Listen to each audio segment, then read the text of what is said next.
Happy Friday, folks, or should say Happy Fidel Day, because we're obviously talking about Roger Federer and Rafa Nadal today. Nigel Seeley, this is the game of the tournament without doubt.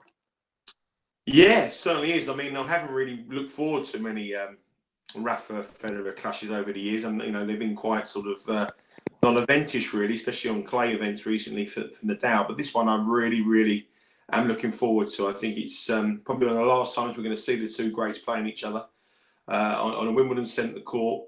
Both playing some great tennis at the twilight of their career. So it's one that really is interesting to me. And unlike many of them before, I think there's potentially a decent bet on the game, which I can't really understand really on the prices.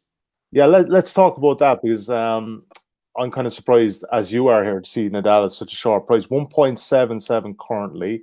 That's actually been back, because I think it was about 1.79 yesterday. Federer now you can back at 2.25, 5-4 in fractional terms. The handicap has drifted as well. It was 1.5 yesterday. Federer +2, 1.9 now. 41 is the total. We talked off air about how essentially Federer, up until a couple of weeks ago, was the second favorite in this tournament. You could have backed him at 4 or 5-1, and you were looking at 7.0, 8.0 for Nadal. What has changed since that Nadal is the favorite in this one? Well, I think Nadal's really impressed everybody with the way he's played. He's the higher ranked player in the world at the moment, rather than the seedings at Wimbledon, which caused a bit of hoo-ha. The fact that he was seeded ahead of Federer, but he has played very well. I mean, he was exceptional against Sam Querrey. He was brilliant in his quarterfinal, in his last 16 win as well. And he has impressed. And there's probably been a bit of a rebase on the Nadal price, because Nadal was considered. Could he maintain the momentum that he had at the French Open and bring it to Wimbledon? And he has. He's brought it across. But I think there's been a bit of an overreaction because Federer has done nothing wrong at all. I mean, Federer's only lost 2 sets in these championships. One of the, and Nadal's only lost 1. But if you look at the court time they've been on court, it's actually been Nadal who's been on court longer than Federer. And always the argument with Federer is that he may get tired going into 5 sets. Well, that could be the case, but so could that be the case for Nadal as well. And I think the points are going to be very short here for Federer. If Federer wins a lot of points, it'll be very much over, because Nadal's going to win the long rally. So I think people may be looking at it thinking if this goes deep, that Nadal's probably got the legs on Federer. And I think that's the only reason why he started favourite. That's a big if it goes into a distance. But if you look at the matches between the pair of them at Wimbledon over the years, they've all been very long matches. So what I think the betting public is saying is that if this goes into a 5-set match, then Nadal will be the favourite because he's younger in age. But it's got to go that far. But I just think of what we've seen. The most I could make it would be a 50-50 call. And I think given that Federer's won 8 Wimbledon titles and his record on grass is so strong, I'm amazed that he's the price he is. Are the courts playing slower this year, Nigel? Because I think that seems to be suiting Nadal. It just seems that way. Yeah, I think it is a little bit slower, and that took me by surprise, especially in the early rounds. I thought with the hot weather we'd had, it would probably fall into the hands of the big servers. You're only got to see how many sort of clay court naturals have got through to the quarterfinals. Pella in particular, I wouldn't have expected him. You wouldn't have picked him in a million years. And the fact he beat some other big, he beat big opponents. Other players have got through, which you never expected to do. So you would say that, but Federer can play on all courts. I mean, this is his home. And we've got no rain this afternoon, which is a bit of a disappointment. But if you had any rain and put the roof on it, then Federer indoors is pretty much unbeatable. So, I mean, if you look at the head-to-head records between them, it's very one-sided. I mean, that's in the favour of Nadal. I mean, they played 41 times, 26-15 to Nadal, which for Federer, I don't think he would never have that sort of inferior head-to-head record against anybody. So that Nadal has massively got the advantage. Nadal did win their last game in the French Open, but that's on clay, and we know how great he is on that. The dominance he has on that surface. Exactly, and the last time these guys played in Wimbledon was 2008 in that epic final where Nadal won. So, I mean, if Federer had played Nadal here more often, you would suspect that he would have a kind of a better head-to-head record. They played 3 times at Wimbledon. It's 2-1 to Federer, all of them in finals. So there's 2008, 2007, 2006, all finals, all long games, which we'll come on to in a little bit. But if you took the record out of their clay court form, their clay court record, they played 16 times on clay. Rafa leads 14-2. So if you take that away, on any other services, it's 12-13 in the favour of Roger Federer. So, we're not playing on clay here. We're playing on Federer's what essentially is his backyard. So I think this is a 50-50 call. And I was a slight favourite Federer.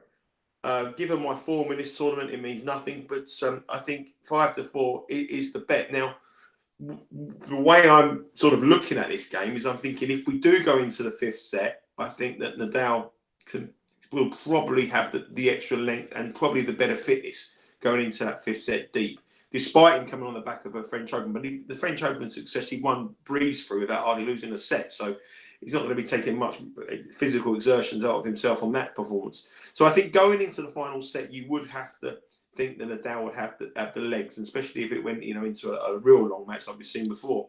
So the hedge for me there would probably play over the games as well.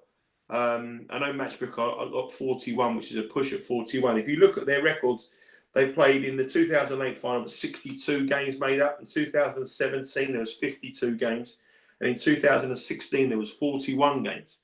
So I would be amazed if this match didn't have at least 4 sets. I'd be shocked if someone blew the other opponent away 3-0. And probably now they're at probably most equal that they've ever been in any match they've ever played. Federer would still have been a decent favourite in all those 3 finals.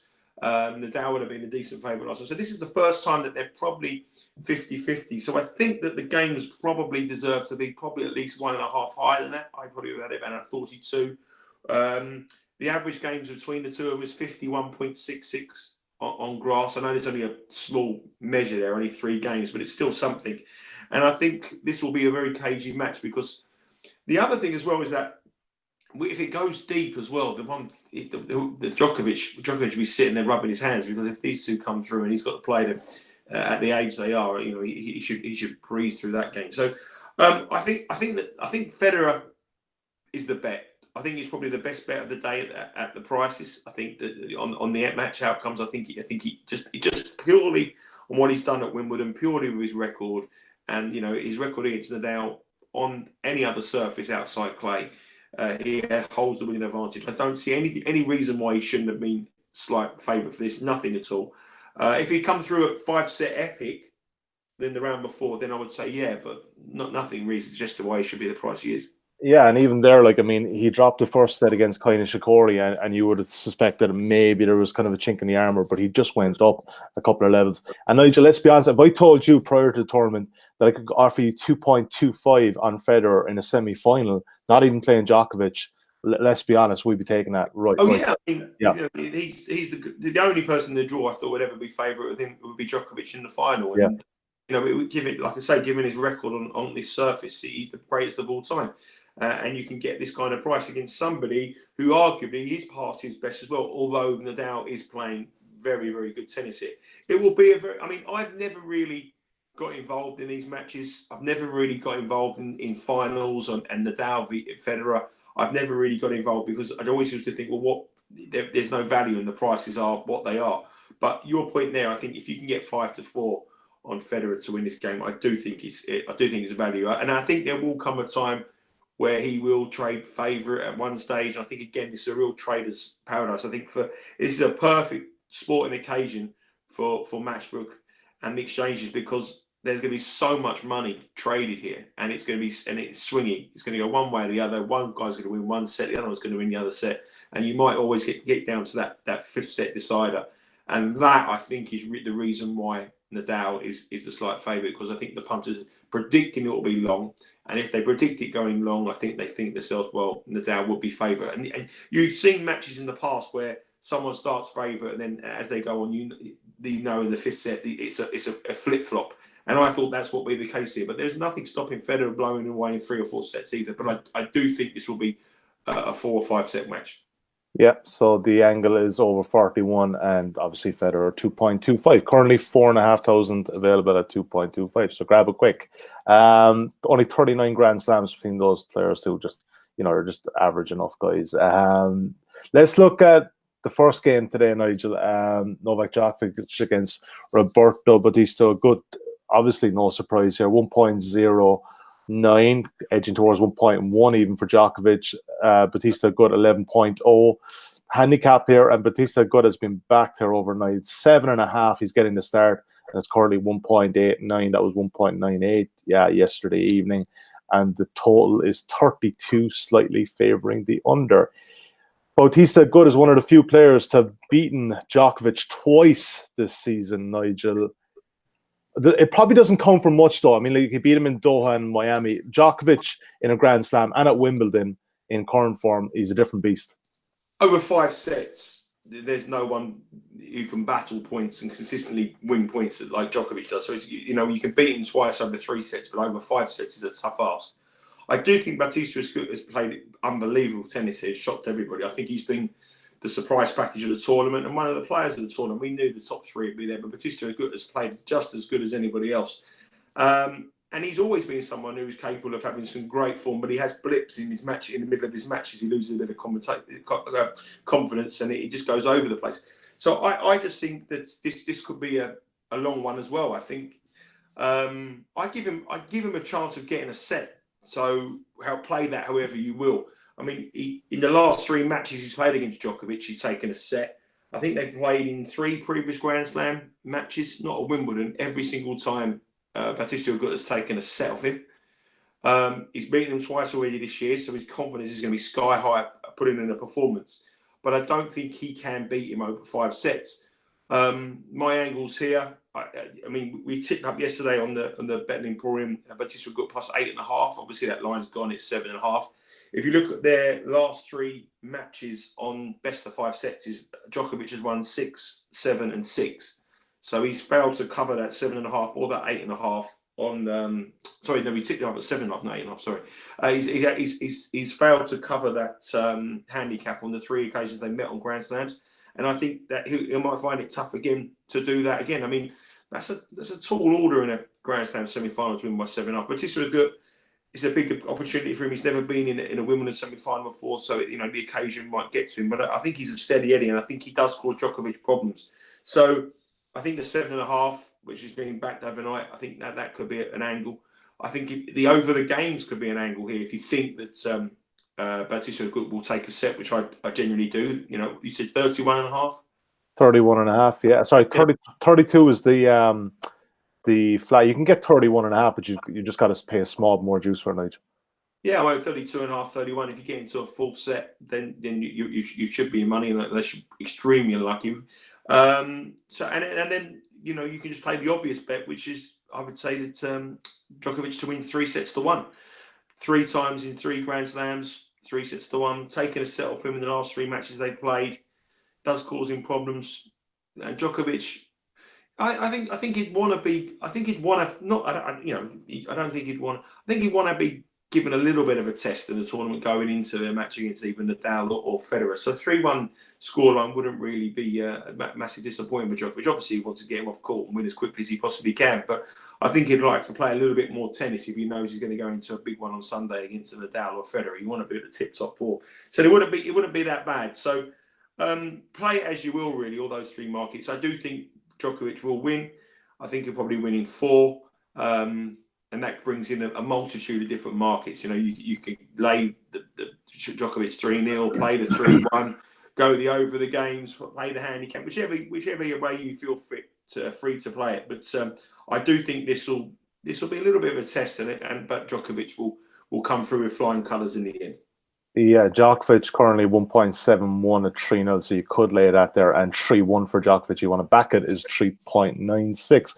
Now, just quickly want to get your thoughts on the women's final. I mean, we hung around for the 2-0 in Serena, and it was a pretty good one, getting probably about 1.75 at the time. What were your overall thoughts when you saw that kind of price? Currently, Serena at 1.58. It seems about right, Nigel, doesn't it? I still don't think the market is really convinced by it. I mean, if 2 or 3 years ago, Strikovich would have been 130, 128 to win 2 sets to love her. And if you look at her movement, she's winning it on brute force. She doesn't look fit. I mean, to be fair, she's carrying a bit of weight. She doesn't look like but she's in a Grand Slam semi-final, in a Grand Slam final again. And I think if she was on any other surface other than grass, I think she would have struggled because her movement, her power's there, but her movement might have been found out in longer games. She has the ability to blow Halep away on this surface, and that will be her game plan.